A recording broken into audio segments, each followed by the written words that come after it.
በሀገራዊ ምክክር ጉባኤው ላይ የመንግስት ባለስልጣናት ያልተገባ ተጽዕኖ እያሳደሩ መሆኑ ተነገረ። የዘመሙ አካሄዶች ሲታዩ በጊዜው በወቅቱ እርምት ይደረግባቸዋል። የኢትዮጵያ ሀገራዊ ምክክር ኮሚሽን በተያያዘ ዜና በ50 ሰዎች ተደግፈው ያሉ ሀሳቦች ቃለ ጉባኤ ላይ ያሉ አንዷ ወረቀቱን ስትቀድ ተይዛለች።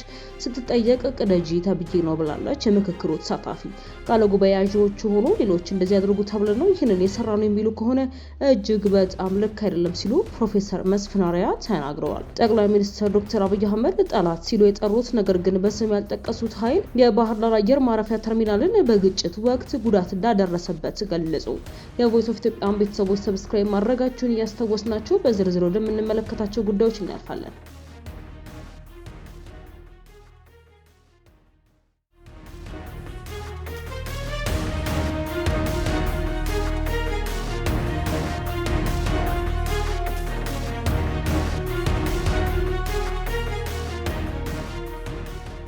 ጠቅላይ ሚኒስትር ዶክተር አብይ አህመድ ጠላት ሲሉ የጠሩት ነገር ግን በስም ያልጠቀሱት ኃይል የባህር ዳር አየር ማረፊያ ተርሚናልን በግጭት ወቅት ጉዳት እንዳደረሰበት ገለጹ። ጠቅላይ ሚኒስትሩ ይህን የተናገሩት በዛሬው ዕለት በአማራ ክልል መዲና በባህር ዳር ከተማ የደጃዝማች በላይ ዘለቀ አየር ማረፊያን ተርሚናልን በመረቁበት ወቅት ጠላት ሲሉ የገለጹት ነገር ግን በስም በመጥቀስ የተቆጠቡት ኃይል ጉዳት ማድረሱን አመላከቱ። ዶክተር አብይ በስፍራው ባስተላለፉት መልእክት የደጃዝማች በላይ ዘለቀ አየር ማረፊያ ተርሚናልን የሰራ ነው ከጅምሩ አቅደን ሳይሆን በዛ ግጭት ምክንያት ጠላት ያኛውን ቀድሞ የነበረውን አሮጌ ተርሚናልን ሲመታብን በዚያም ከምናዝን ይሄንን ችግር ወደ ድል ቀይረን ወደ ተሻለ ወደ አማራ ልጆቻችን የሚሻገር ነገር መገንባት ተችሏል ሲሉ ተደምጠዋል። በግል በማህበራዊ ገጻቸው ባስተላለፉት መልእክት ደግሞ ለኢትዮጵያ ቁልፍ የበረራ በሮች አንዱ ለሆነው ለዚህ አውሮፕላን ማረፊያ ትልቅ ምዕራፍ ነው ሲሉም ጽፈዋል። በዚህ ጽሁፋቸው የፕሮጀክት ከዘመናዊ ተርሚናል በላይ ትርጉም አለው ያሉት ዶክተር አብይ ባህር ዳር በቅርብ ጊዜ ካስተናገደቻቸው ፈተናዎች ማግስት የዚህ ተርሚናል ግንባታ ተጠናቆ አገልግሎት መጀመር የጽናት የማገገምና ቀጣይነት ያለው ኢንቨስትመንት ማረጋገጫ ሲሉ ገልጸውታል። አዲሱ ተርሚናል ሰፊ አውሮፕላን ማቆሚያዎችን፣ የላቁ መሰረተ ልማቶችን፣ የተስተካከሉ መዳረሻ መንገዶችንና ዘመናዊ መገልገያዎችን ያካተተ ስለመሆኑም አመልክተዋል። በሌላ መረጃችን በሀገራዊ የምክክር ጉባኤ ላይ የመንግስት ባለስልጣናት ያልተገባ ተጽዕኖ እያሳደሩ መሆኑ ተነግሯል። 256 ቡድን አዲስ አበባና ድሬዳዋ የፌዴራል አካል ሆነው እንዲቀጥሉ በጉባኤ ላይ መድረሱ ተገልጿል። የሀገራዊ ምክክር ጉባኤው በአጀንዳ ጭብጦችና ገለጻና ማብራሪያ እንዲሰጡ የተመደቡ አመካካሪዎች፣ ምሁራንና ቃለ ጉባኤያዦች ተመካካሪዎች የሚያነሱትን ሀሳብ ባለመቀበልና በተለይም የመጡበትን ተቋም መሰረት ያደረገ አቋም በመያዝ ተመካካሪዎች ሀሳብ እንዲቀይሩና የምክክር ሂደቱ እንዲዘገይ ተጽዕኖ እያሳደሩ መሆኑን ስማቸው እንዲገለጽ ያልፈለጉ ተመካካሪዎች ገለጹ። በተለይ መንግስትን ወክለው የመጡ አመካካሪዎች እንደ መንግስት አደረጃጀትና ሀገር ግንባታ ያለው አጀንዳዎችን በተመለከተ ከምክክሩ ሂደት ባፈነገጠ መልኩ የራሳቸውን ሀሳብ ማንጸባረቃቸውንም ምንጮች ተናግረዋል። የመንግስት አደረጃጀት አጀንዳ በተመለከተ እንዲወያዩ በኮሚሽኑ የተመደቡ አመካካሪዎች በዚህ የተነሳ ለቀናቶች ውይይት እንዳይመሩና ማይክ ብቻ እንዲያቀብሉ በማድረግ በእነርሱ ምትክ ደግሞ ከቡድን መሪዎች ተመርጠው ውይይት እንዲመሩ መደረጉን ገልጸዋል። ከዚህም አልፎ የኮሚሽኑ አመካካሪዎች ውይይት እንዲመሩ የተደረገበት ሁኔታ መኖሩን ጨምረው ተናግረዋል። በዚህ አጀንዳ ሀሳብ በተለያዩ የተለያዩ ፓርቲዎችን ወክለው የተገኙት አመካካሪዎች የአመካካሪዎች አካሄድ በተመለከተ ቅሬታ አቅርበው ሁኔታው ከላይ በተገለጸው መንገድ እንዲመራ መደረጉን ተመካካሪዎቹ ተናግረዋል። በተለይ ተቋማትን ግንባታ በተመለከተ ስለ ተቋም ግንባታ ለኛ ተነግሩንም የተቋም ግንባታ ምን መሆን እንዳለበት እናውቃለን። ተቋሙን የምንመራው እኛ ነን። ሪፎርም አድርገናል። ተቋማትን ወክለው የተገኙት ተመካካሪዎች መኖራቸውንም ገልጸዋል።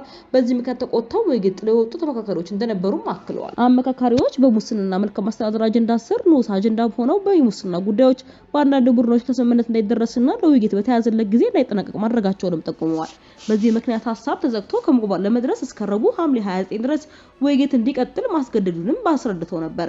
የፌዴራል ከተሞች አዲስ አበባና ድሬዳዋ ከተማን በተመለከተ የጽንሰ ሀሳብ ገለጻና ማብራሪያ እንዲሰጡ በኮሚሽኑ የተመደቡ ምሁራን በተለይም አዲስ አበባ የኦሮሚያ አካል ትሁን በሚለው አጀንዳ ሀሳብ ጽንፍ በተያያዘ ሁኔታ መከራከራቸውን ገልጸዋል። ሆኖም ይህ አካሄድ የተከተሉ ምሁራን ሰፊ ክርክር ከተደረገ በኋላ ይቅርታ መጠየቃቸውንም ተመካካሪዎቹ ጨምረውም ተናግረዋል።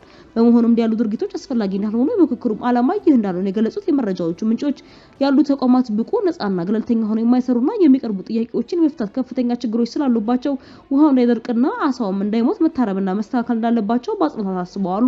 ኮሚሽኑም እንደዚህ አይነት ጉዳዮችን ጣልቃ ገብቶ በጊዜ እንዲያርምም ማድረግ እንዳለበትም አሳይተዋል። በዚሁ ረገድ የአዲስ አበባ ከተማ ባለቤትነት ጉዳይ ትልቁ ትኩረት የተሰጠው ጉዳይ እንደነበር በዚህም አዲስ አበባ የፌዴራል አካል ዋና መቀመጫ ከተማ እንድትሆን ከመግባባት መድረሱን ተናግረዋል።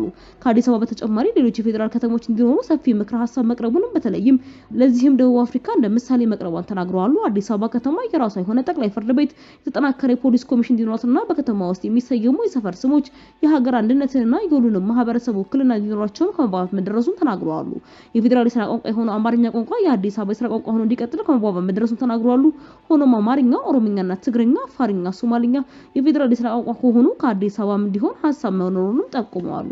የቮይስ ኦፍ ኢትዮጵያ ቤተሰቦች ዳግም ሰብስክራይብ ማድረጋችሁን ያስታውስናችሁ። ቤተሰቦች ጉዳያችን እናልፋለን።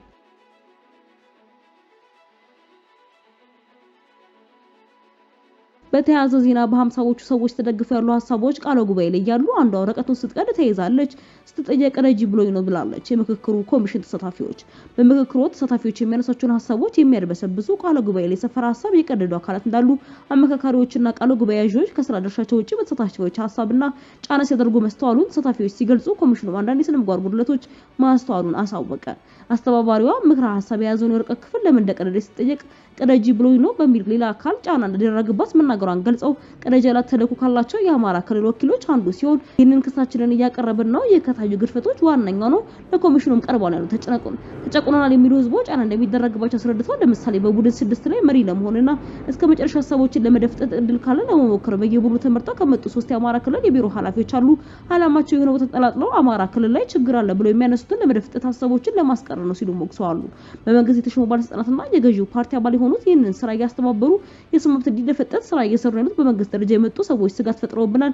የተመካከርንባቸው ሐሳቦች የሚይዙ ስለመሆኑ አናውቅም፣ ምክንያቱም የሰለጠኑ ካድሬዎች ናቸው እዚህ ተሰማሩ ሲሉ ተናግረዋል። በተያያዘ ዜናም ለተሳታፊዎች ገለጻ እንዲያደርጉ በኮሚሽኑ ከተዘጋጁ ምሁራን መካከል በማድረግ ፋንታ ያለ ስራቸው በመባጋጫ በማድረግ ኃላፊነታቸው በጎይ የማይወጡ እንዳሉ አመካካሪዎችና ጉባኤ ያዦች በተሳታፊ ሐሳቦች ላይ ጫና እንደሚያደርሱ ቅሬታዎች ሲነሱ ቆይተዋል። ኮሚሽነር መስፍን አርአያ አንዳንድ የስነ ምግባር ጉድለቶችን አስተውለናል ሲሉ ተናግረዋል። አንዳንድ ጊዜ መከባበር ሲዳከም አንዳንዶች ሌላውን ማንነት ለመጨፍለቅ ሲሞክሩ አስተውለናል። ይህ በጭራሽ ትክክል አይደለም ነው ያሉት። ከዚህ በኋላ በስብሰባ ስነ ምግባር መመሪያችን መሰረት እርምጃ እንወስዳለን ብለዋል። የቮይስ ኦፍ ኢትዮጵያ ቤተሰቦች ከዘራዝንላችሁ ዘገባዎች እነዚህ ይመስሉ ነበር። በሌሎች አዳዲስ ቴክኖሎጂዎች ዳግም እስክንገናኝ ድረስ በደህና ቆዩ።